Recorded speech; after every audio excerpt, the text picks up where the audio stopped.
दोस्तों आज की वीडियो में हम आपको लेकर चलते हैं सैर पे एक बहरी जहाज़ की। ये दौर है 18वीं सदी का और एक बहरी जहाज़ समंदर के बीचों बीच महीनों से खड़ा है। इसमें मौजूद अमला और बहरी कज़ाक अपनी खुराक के हसूल के लिए गुजारा कर रहे हैं वो खुराक जो उन्हें आसानी से समंदर से दस्तयाब है, जिसमें मछली वगैरह शामिल है, और इसके अलावा वो स्टोर की गई कुछ खुराक जिसमें पैकेट्स की फॉर्म में बिस्किट्स वगैरह शामिल हैं। दोस्तों जहाज़ में मौजूद तमाम अमले और कज़ाकों की कैलोरी इंटेक तो पूरा है, लेकिन वो बैलेंस्ड नहीं है। अचानक इन तमाम अमले को एक अजीबोगरीब बीमारी घेर लेती है। इनमें से बहुत सारे लोगों को मुसलसल थकन की शिकायत रहती है और कुछ को स्किन के अजीबोगरीब मसाइल का सामना करना पड़ता है। कुछ के मसूड़ों से खून आना शुरू हो जाता है और कुछ के तो दांत भी गिरना शुरू हो जाते हैं। इससे पहले इस बीमारी का किसी को कोई इल्म नहीं था। दोस्तों ये दौर है एज ऑफ डिस्कवरी का, जहाँ पे बहुत ज़्यादा समुद्री मुहिम्मात का दौर शुरू हुआ। दुनिया तरक्की कर रही थी, जिसकी वजह से बहरी जहाज़ों को समुद्रों में महीनों रहना पड़ता था। आज के दौर में हम इस बीमारी को स्कर्वी के नाम से जानते हैं। आज की वीडियो में हम बताते हैं कि कैसे इस बीमारी और ऐसी बेशुमार बीमारियों का ताल्लुक विटामिन की डेफिशिएंसी से है। दोस्तों विटामिन की डेफिशिएंसी हमेशा से एक मसला रही है। ये तब भी एक मसला था जब लोगों को प्रॉपरली इस चीज़ का पता भी नहीं था कि विटामिन्स है क्या। कदीम मिस्री तहजीब में लोगों को जानवरों का लीवर या जिगर खाने के लिए दिया जाता था, जिससे उनका ये मानना था कि इससे नाइट ब्लाइंडनेस से बचाया जा सकता है। आज की जदीद तहकीक में हमें ये मालूम हुआ है कि असल में ये चीज़ विटामिन ए की डेफिशिएंसी से होती है। ऊपर जो हमने आपसे बहरी जहाज़ वाला किस्सा एक शेयर किया है, उसमें हमें ये मालूम होता है कि ये विटामिन सी की डेफिशिएंसी की वजह से है। एज ऑफ डिस्कवरी में महीनों जब बहरी जहाज़ों को समंदर के बीचों बीच रहना पड़ा तो उनकी रसाई फ्रेश फ्रूट्स और वेजिटेबल्स तक मुमकिन नहीं रही, जिस वजह से बहुत अरसा उन्होंने ये चीज़ें जब यूज़ नहीं की तो उनको विटामिन सी की शदीद कमी हुई, जिस वजह से उन्हें प्रॉपर इनटेक कैलोरीज का लेने के बावजूद इस बीमारी का शिकार होना पड़ा। दोस्तों यहाँ पे एक फ़न फैक्ट है जो मैं आपसे शेयर करना चाहता हूँ कि अगर आप आइंदा कोई पायरेट्स वाली मूवी देखें तो उसमें आप गौर कीजिएगा कि आपको बहुत सारे पायरेट्स के दांत गिरे हुए नज़र आएंगे या उन्हें किसी अजीब स्किन की बीमारी में मुब्तला दिखाया जाएगा। ये असल में इसी हिस्टोरिकल कॉन्टेक्स्ट की वजह से है।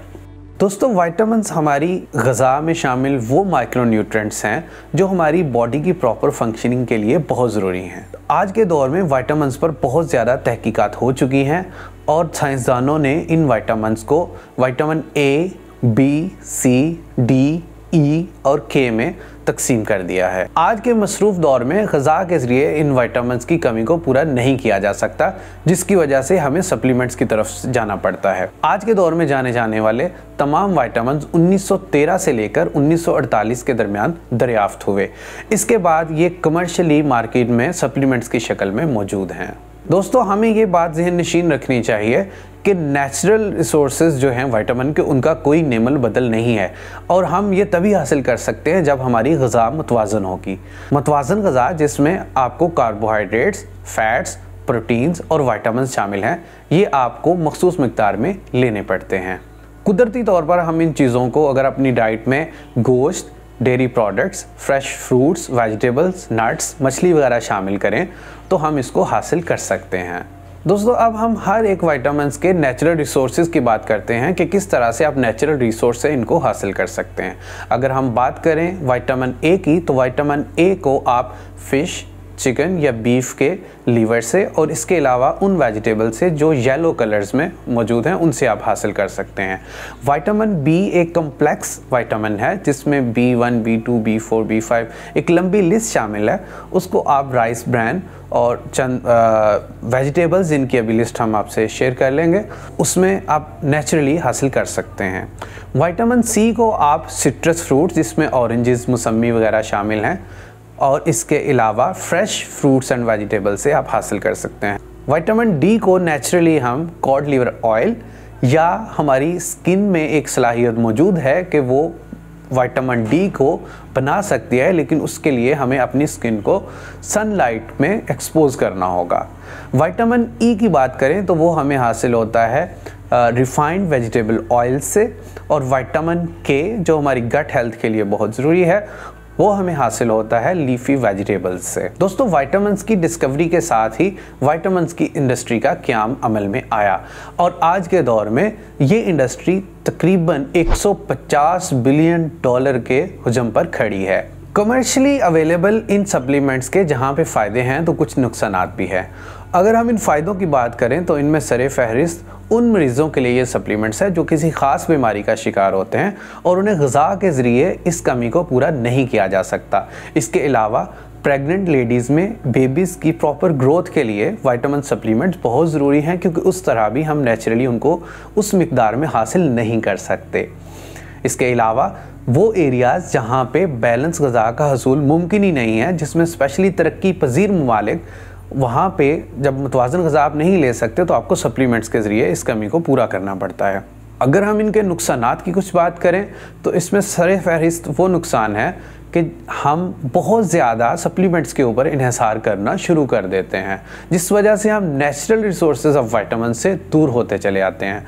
दूसरा जो इसका सबसे बड़ा मसला है वो ओवरडोज का है कि हमें नहीं पता होता, हमें प्रॉपर अवेयरनेस नहीं है कि हमने कितनी मिकदार में कौन सा विटामिन लेना है, तो हम उसको ओवरडोज करते हैं जो हमारी बॉडी के लिए नुकसानदेह है। तीसरा इसका बहुत बड़ा मसला क्वालिटी कंट्रोल का है, क्योंकि जो मैन्युफैक्चरिंग हो रही है, जो कमर्शियली अवेलेबल सप्लीमेंट्स मार्केट में मौजूद हैं, जो चीज़ उनके ऊपर लिखी है आया वो उनके अंदर मौजूद भी है या नहीं।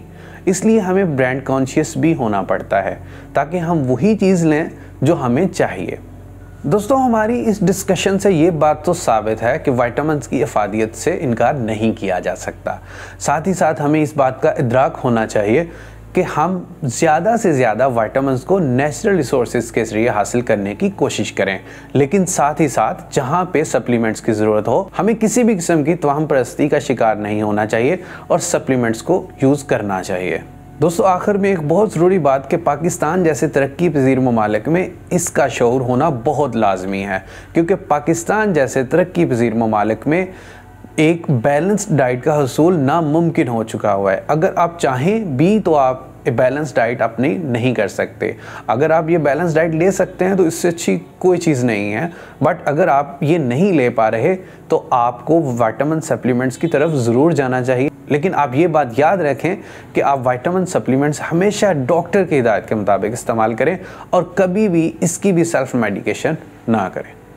अगर आपको हमारी वीडियो अच्छी लगे तो इसको लाइक करें, अगर इन्फॉर्मेटिव लगे तो इसको दोस्तों के साथ शेयर करें और मज़ीद ऐसी वीडियोज़ के लिए हमारे चैनल को सब्सक्राइब करें। Thank you so much.